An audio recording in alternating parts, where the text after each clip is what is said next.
80 Ways How Kindness Will Ruin Your Life. What if the very kindness you offer so freely is the invisible chain quietly draining your strength? Imagine realizing that in trying to be everything for everyone, you're slowly losing the only thing that truly matters: yourself. Could it be that true wisdom lies not in endless giving, but in mastering when and where to draw the line?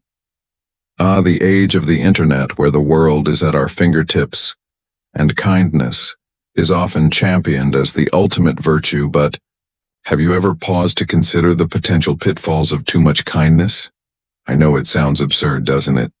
But bear with me, fellow Stoic, for there's a lesson from the ancients that we might have overlooked in our modern quest to be the kindest version of ourselves. You see, the Stoics, those wise old souls from ancient Greece and Rome, had a thing or two to say about the balance of virtue. Stay strong, they'd advise, but concentrate on virtue. And while generosity is undoubtedly a virtue, like all good things, it can be taken to an extreme over generosity. My friends, can sometimes backfire in ways we least expect. Now, before you raise an eyebrow and think I've gone off the deep end, let's embark on a journey together. A journey where we'll explore 8 unexpected ways that an overflow of kindness might just trip us up. We'll dive deep into the teachings of Stoicism, drawing wisdom from the likes of Seneca, Epictetus, and Marcus Aurelius. And as we do, I challenge you to reflect on your own acts of kindness. Are they always in balance, or have you, like many of us, occasionally tipped the scales? If you're new here and this sounds like a journey you're eager to embark on, then give that notification bell a good old ring and subscribe. Go on, I dare you. Together we'll navigate the intricate dance of virtue, finding the sweet spot between too little and too much, fellow seekers of wisdom.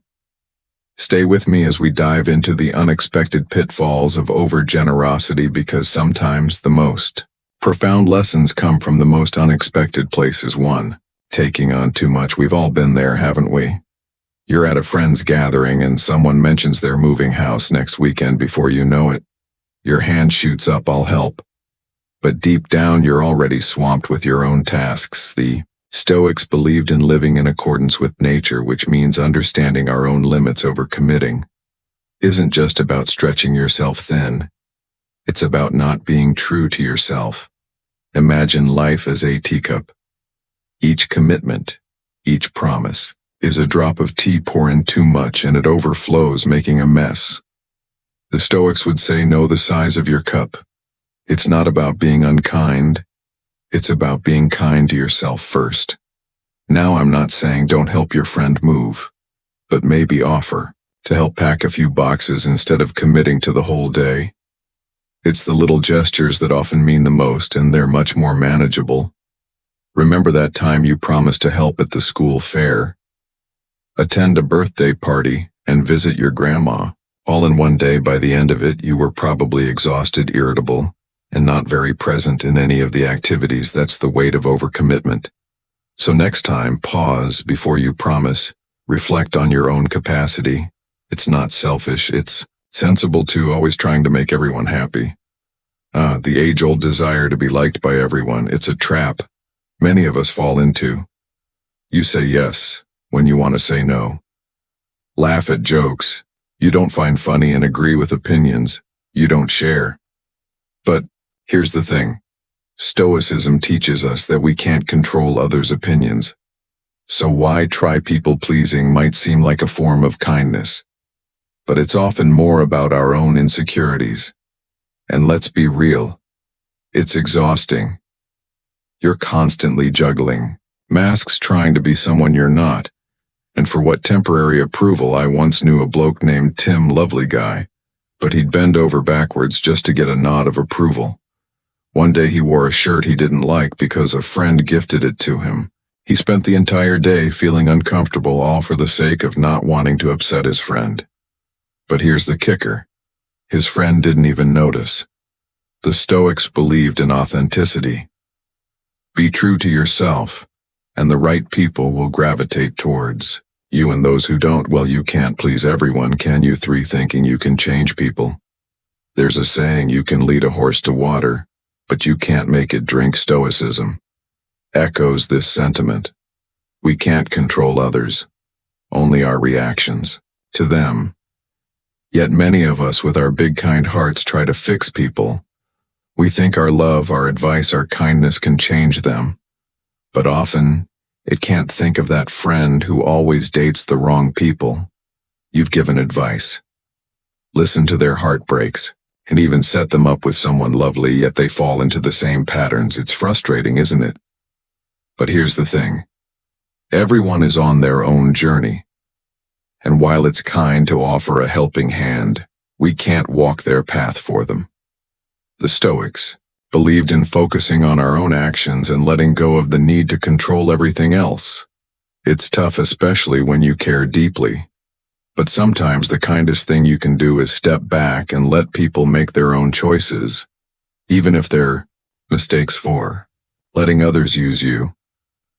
Kindness is a beautiful thing, but like all good things, too much of it can be harmful when we're constantly kind, always available, and perpetually agreeable.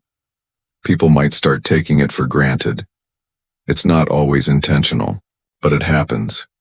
Remember Lucy from The Office? She'd always bring in homemade treats. At first everyone was grateful, but over time, it became an expectation. The one day she didn't bring anything, there were murmurs of disappointment. Poor Lucy felt unappreciated and hurt. The Stoics teach us about the impermanence of things, just as we shouldn't get too attached to external rewards. We shouldn't become too accustomed to constant acts of kindness from others. And on the flip side, if we're always the givers, we should ensure we're not being taken for granted. It's a balance, really. Be kind, but also set boundaries. Let people know that while your kindness is a gift, it's not an obligation. 5. Forgetting to care for yourself. In our quest to be kind to others, we often forget about ourselves. We put others' needs above our own thinking. It's the noble thing to do. But Stoicism reminds us of the importance of self-care.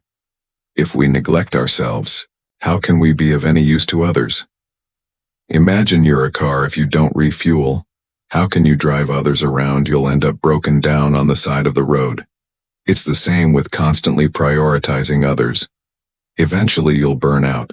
I've seen it happen with my mate Alex. He'd always be there for everyone, always putting himself last, until one day he just snapped. He was tired, drained, and felt unappreciated. It wasn't pretty.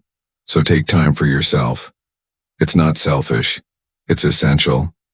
The Stoics knew the importance of reflection and self-care. After all, a well-maintained soul is better equipped to handle the world's challenges. The fact that you've made it this far into the video shows you're committed to self-improvement. Stay with me until the end, as the last 3 insights are even more crucial. I'll see you at the finish. 6. Avoiding disagreements at all costs. Nobody likes conflict. It's uncomfortable, awkward, and just plain unpleasant. So in our bid to be kind, we often avoid it. We let things slide, keep our opinions to ourselves, and swallow our feelings. But Stoicism teaches us that sometimes conflict is necessary. Avoiding conflict might seem kind in the short term, but it can lead to bigger issues down the road. Small annoyances can fester into deep resentments.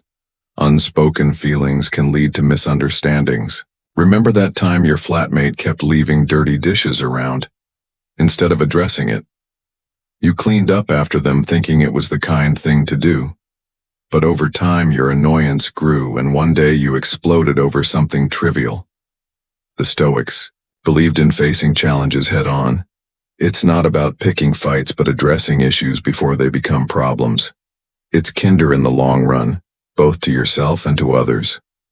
7. Giving too much. Generosity is a virtue, but like all virtues, it can be taken to an extreme. In our bid to be kind, we sometimes give more than we can afford, whether it's time, money, or resources, and while the intention is noble, the outcome can be detrimental.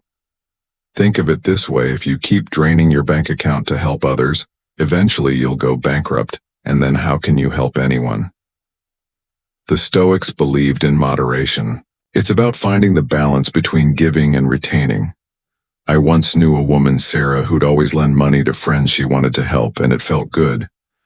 But over time she found herself struggling financially, And when she needed help, those she'd assisted were nowhere to be found. It's a harsh lesson, but an important one. Be generous, but also be wise. Ensure your own needs are met before helping others. It's not about being stingy. It's about being sustainable. 8. Needing others' approval. The digital age has transformed the way we perceive and express kindness. While many share their good deeds online, it's essential to question our motivations. Are we acting out of genuine compassion? Or are we seeking validation? Marcus Aurelius once said, "Waste no more time arguing about what a good man should be one." This timeless wisdom reminds us that true virtue lies in our actions, not in the recognition they receive. Sharing our deeds can inspire others, but it's crucial to ensure our intentions remain pure. When kindness becomes a transaction, its authenticity wanes. The Stoics taught that instead of seeking external validation, we should focus on the intrinsic value of our actions. By doing good for its own sake, we embrace the true essence of virtue. Well, there we have it, the winding road of kindness with its unexpected twists and turns. Who'd have thought, right in our world of likes, shares, and endless scrolling? It's easy to forget the age-old wisdom of the Stoics, but as we've seen, their teachings are as relevant today as they were centuries ago. Now, fellow Stoics, as we stand at the crossroads of reflection and action, I invite you to share your thoughts in the comments below. Have you ever found yourself caught in the snare of excessive kindness? Your stories are the stars that light up this Stoic community, guiding and inspiring fellow travelers on the path of life. And hey, if you've enjoyed our little journey today, why not show some love? Hit that like button, subscribe, and don't forget the notification bell. You wouldn't want to miss out on our next video, would you? So until next time, remember, be kind, be wise, and always be authentically you. To watch more Stoic wisdom videos, select one of the videos that will appear on your screen now. Cheerio. Conclusion. The balanced dance of kindness. Kindness remains a luminous virtue, but like fire, it must be tended wisely, lest it burn instead of warm. The Stoics offer a timeless blueprint: balance, discernment, self-respect. Your kindness should never cost you your authenticity, your peace, or your well-being. Strength and compassion are not opposing forces. They are allies. As you navigate the modern world and of likes, shares, expectations, and endless demands, anchor yourself in this enduring wisdom. Be kind, be wise, and most of all, be authentically you. Now, dear seeker of wisdom, what are your reflections? Have you ever walked the fine line between kindness and self-betrayal? Share your stories, inspire others, and if you found value in this journey, join our community. Hit that like, subscribe, and stay tuned for more timeless truths drawn from ancient soul for modern hearts. Until next time, stay true, stay kind, stay powerful,